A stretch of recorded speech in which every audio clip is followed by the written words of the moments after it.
عام طور پر ہم دیکھتے ہیں لوگ اس بارے میں پریشان رہتے ہیں کن چیزوں سے روزہ ٹوٹ جاتا ہے. انہیں یہ احساس نہیں ہوتا کہ جھوٹ بولنے سے روزہ ٹوٹتا ہے. یہ بھی احساس نہیں ہوتا گالی دینے سے روزہ خراب ہوتا ہے.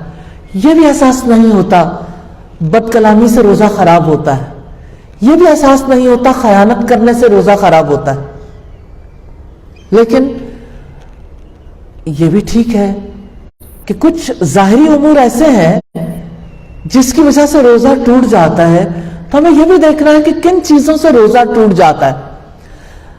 تو جن چیزوں سے روزہ ٹوٹ جاتا ہے ان میں جان بوجھ کر کھانا پینا ہے, جان بوجھ کر جمع کرنا ہے, جان بوجھ کر قے کرنا ہے, حیض اور نفاس کا خون جاری ہونا ہے, ارادتاً منی خارج کرنا ہے, روزے کی نیت کو ختم کر لینا ہے, مرتد ہونا ہے, بے ہوش ہونا ہے, خون لگوانا ہے, غذا آور انجیکشن لگوانا ہے. یعنی آپ کوئی ایسا انجیکشن لگواتے ہیں جیسے پین کلر ہے, شدت کی تکلیف ہے کسی کو, آپ لگوا سکتے ہیں.